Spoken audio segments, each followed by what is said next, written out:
Have you ever thought a nursing home would be the perfect place for your later years? You know someone to take care of you, meals prepared, friendly faces around, and zero stress about daily stuff like meds or chores.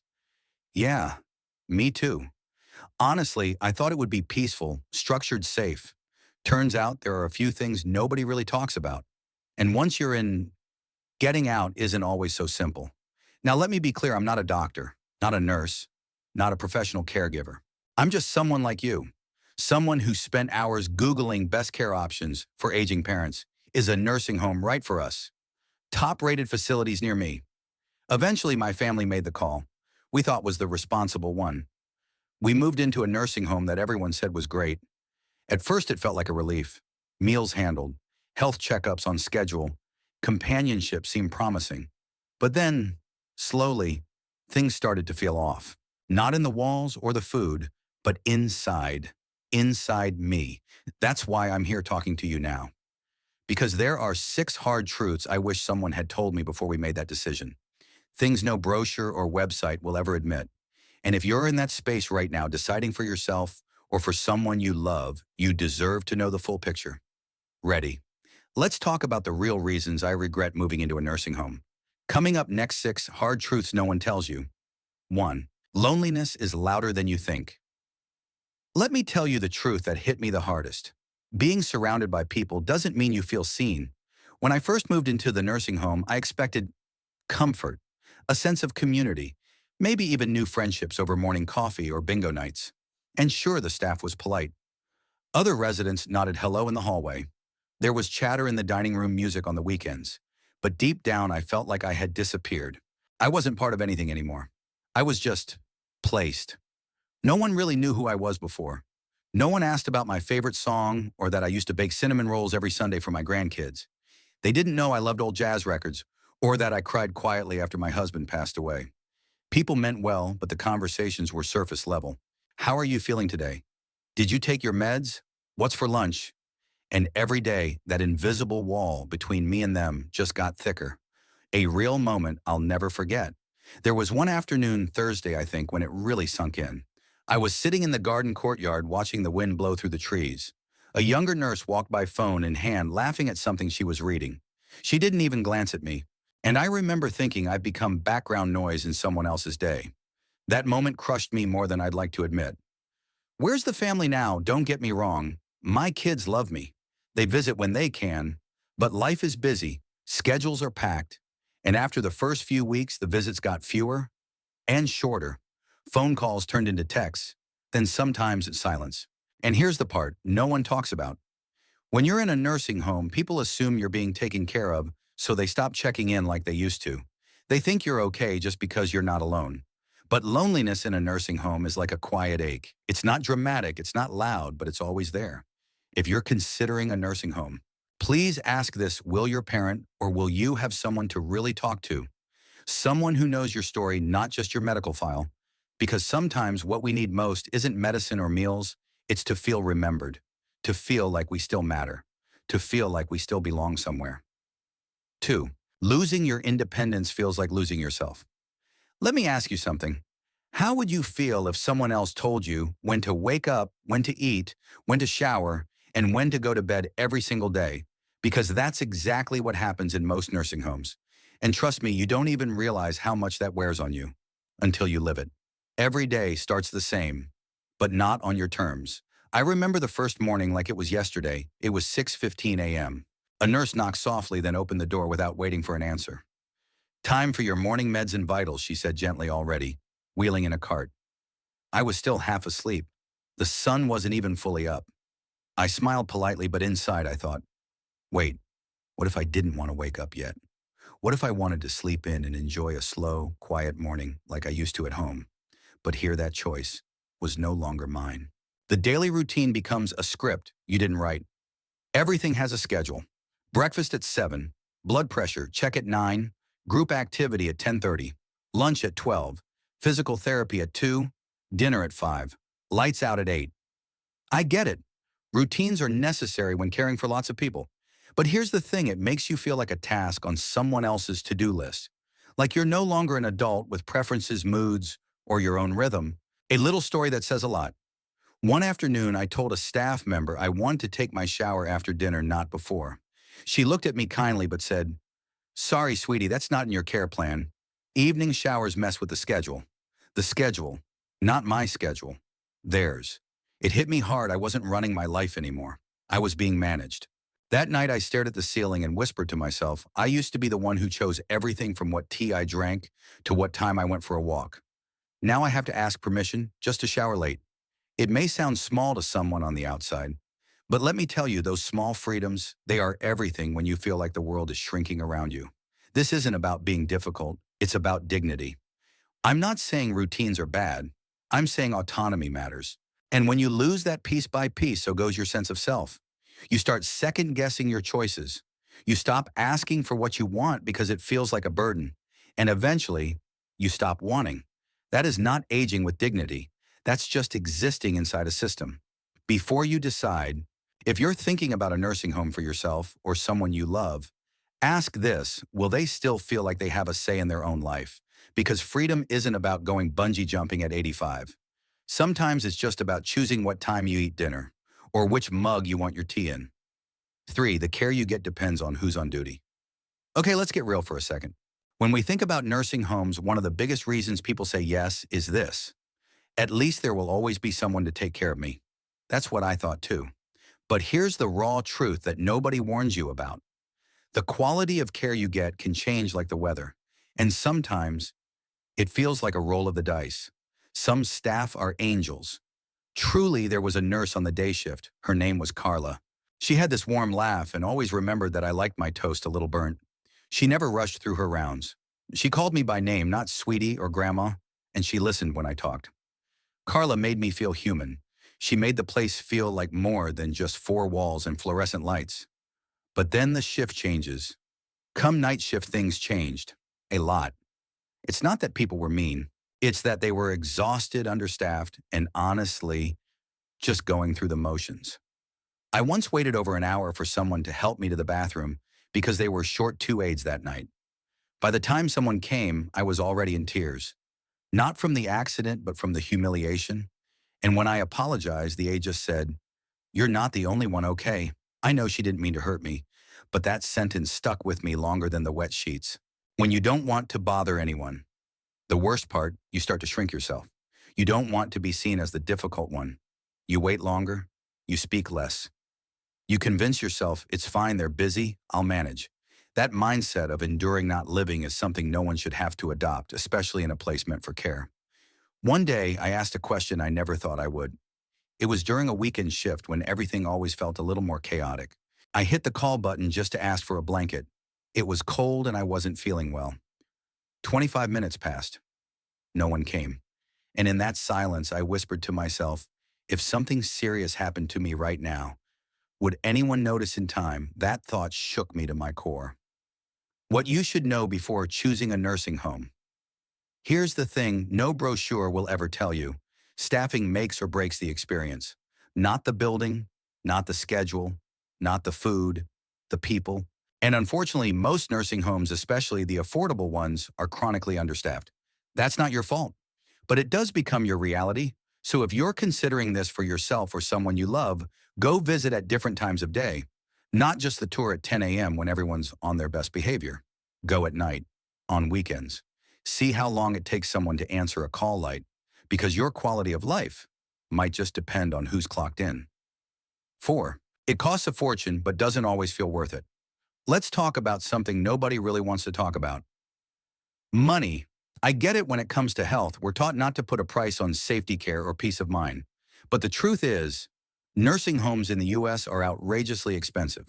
So how much are we really talking? On average, you're looking at around $7,000 to $10,000 a month.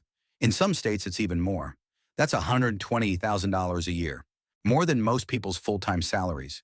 And this doesn't always include extras like physical therapy, special diets, or private rooms. Everything is billed. Everything adds up. We sold my childhood home. I remember the day we made the decision. To afford the nursing home, my family had to sell the house I grew up in. The house where we had birthday parties, Christmas mornings, backyard barbecues. The house that still smelled like my dad's cologne, and my mom's cinnamon pie. It was a hard but logical choice. Everyone said this is for the best. You'll be safe. You'll be cared for. But here's the thing no one prepared me for: how it would feel when the life I gave up didn't match what I was receiving. When you're paying premium but living basic. Sometimes I'd sit in the dining hall eating a tasteless casserole on a plastic tray and think, how is this costing more than a stay at a five-star hotel? The linens were thin. The activities were repetitive. The care, as I shared earlier, depended on who showed up that day. There were days when I had to wait over 40 minutes for assistance, even just to get out of bed. Not because people didn't care, but because they were juggling too many residents with not enough hands. And each time I looked at the monthly statement, my heart would sink. You start to feel like a burden, financially too. No one ever said it out loud, but I felt it. I saw it in my daughter's eyes when she went over the bills. I heard it in the long pauses when we talked about how long I might stay. And let me tell you, there is no pain quite like feeling expensive to the people you love, even when they don't mean to make you feel that way. What you deserve to know. Look, I'm not saying all nursing homes are bad. Some are wonderful, some are worth every penny, but many aren't. And you have a right to question, is what we're paying actually giving my parent or myself the quality of life we expect? Because when you're handing over thousands of dollars every month, you're not just buying a bed and 3 meals. You're investing in dignity, peace of mind, and a sense of home. And if you're not getting that, you're allowed to speak up. You're allowed to rethink. You're allowed to say, this isn't working. 5. It slowly wears on your mind and heart. If I had to pick one thing that crept up on me the most, it would be this. Not the food, not the cost, not the shared room or the beeping machines down the hall. It was how slowly, quietly, I stopped feeling like me. It doesn't happen all at once. At first, you're still yourself. You read the paper. You make small talk. You go to craft hour even if crafts were never your thing. You're adjusting, right? That's what everyone says. Just give it time. But after a while, you start skipping the activities. You stop dressing up for meals. You start saying things like, it doesn't matter anyway. And then one day you catch your own reflection in the hallway mirror and barely recognize the person looking back. A real moment that changed me. There was a day I was sitting in the lounge pretending to watch TV. The show didn't matter. The people around me didn't matter. I was just there. A volunteer came by and handed me a word search puzzle. I smiled politely and took it. But in my head, I thought, is this what my life is now? Sitting in a room full of people I barely know, doing word puzzles just to feel like I'm doing something. That thought hit me harder than I expected. It wasn't about the puzzle. It was about how small my world had become. The decline you don't notice. At first, I used to be sharp, quick, with a joke, always reading something, always curious. But the more I stayed there, the more I felt myself go quiet. Not because I didn't care anymore, but because I felt like no one was really listening. There's something about being in a place where everyone's labeled by age, meds, and needs that slowly makes you believe you're just another file in the cabinet. And when you believe that, you stop speaking up. You stop hoping. You start fading inside first, long before anyone notices on the outside. Depression is real but rarely talked about. Here's what most families don't realize. Depression in nursing homes is common, very common, but it's often brushed off as just getting old. That's not okay. We don't lose our need for purpose just because we lose our mobility. We don't stop craving real connection just because our kids are grown. We don't stop being human just because we're in a facility. What I wish someone had told me. If you're thinking about a nursing home, don't just ask about doctor's meals or fall prevention. Ask, what programs are there to keep the mind active? Do staff sit and talk or just come in and out? Is there joy in the air or just routine? Because aging doesn't mean giving up who you are, but in the wrong place, you might slowly forget, and that's the real loss. 6. It changes your relationship with your family. This is the one that hurts the most to admit, not because anyone meant to hurt me, but because it just happened. Living in a nursing home changed the way I fit into my family's life. And for the first time, I didn't feel like mom or grandma or the heart of the house. I felt like an appointment on someone's calendar. We'll visit this weekend, but sometimes they don't. In the beginning, it was sweet. Every weekend, someone came by my daughter, my son, the grandkids. They brought flowers, sat by my bed, shared little updates about life. But slowly, the visits got shorter. Sometimes they rescheduled. Then they missed a weekend. Then two. And even though I smiled and said, "Don't worry, I'm fine," inside my heart was whispering, did I become easier to forget once I moved out of their daily life? I felt the gap growing. It wasn't just physical distance. It was the emotional space too. Before I knew what the grandkids were doing in school, I'd help them with homework, send them funny memes call, just to say, "I love you." Now they updated their lives on group chats. They stopped answering calls as often, and I started feeling like an outsider looking into my own family. And I don't blame them. Life is full, people are busy, but when you're in a place where everyone assumes you're being taken care of, they stop checking in. I didn't want to burden them. I started saying that a lot. When my daughter forgot to call on my birthday, when my son said, "Mom, I've just got so much going on."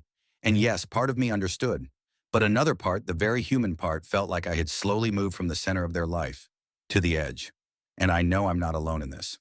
Ask anyone who's been in a nursing home longer than 6 months, and they'll tell you it's not the food or the beds. It's missing the feeling of being part of something bigger than just you. What family doesn't realize? They think they're doing the best thing. They say, "We want you to be safe to be cared for." And yes, I appreciate that. But what we really want is to still feel needed, to be included in the little things, to matter in the family's day-to-day, not just when it's convenient to visit. Even a quick FaceTime, a photo, a voice message from the grandkids. It makes a difference. It makes us feel alive. If you're making this choice, please remember moving into a nursing home isn't just a logistical change. It shifts the emotional foundation of a family if you're not careful. So if you choose this path, make a plan not just for meds and meals, but for connection. Keep the phone calls. Keep the Sunday dinners, even if they're virtual. Keep asking us for advice, even if you already know the answer. Because we may be older, we may need help, but we are still your people. And we still need you as much as you once needed us. And that's the sixth and final truth. If you've stayed with me through this whole journey, thank you. These are not easy things to say or hear, but they matter. Because before we make big decisions for ourselves or our loved ones, we need more than facts. We need the truth behind the truth. So, if you've made it this far, I just want to say from the bottom of my heart, thank you. This wasn't an easy video to make, and I know it's not an easy one to watch either. But if you're here, it means you care deeply about yourself, about your parents, about making the right choice, not just the easy one. We talked about 6 hard truths I wish someone had told me before I moved into a nursing home. 1. The loneliness no one talks about. 2. Losing your freedom one schedule at a time. 3. The hit or miss quality of care. 4. The crazy high costs and the low returns. 5. How your mental health quietly takes a toll. 6. And the shift in family bonds that hurts more than expected. But here's the good news. Knowing these truths now means you can make better choices. You can ask harder questions. You can explore different paths like in-home care, shared living with family, or smaller communities that feel more like home. And most importantly, you can keep the human part of aging front and center. The connection, the dignity, the love. Because growing old shouldn't mean growing invisible. Let's keep this conversation going. Now, I'd love to hear from you. Have you or someone you love ever experienced something like this in a nursing home? What's your biggest fear or hope when it comes to aging? Drop your thoughts in the comments below. Seriously, I read everyone, and your story might help someone else feel less alone. If this video spoke to you, please hit like, share it with a friend, and don't forget to subscribe for more honest conversations like this. I'm here to help you navigate life with heart, soul, and a little bit of humor, no matter what stage you're in. Until next time, take care of yourself and take care of each other.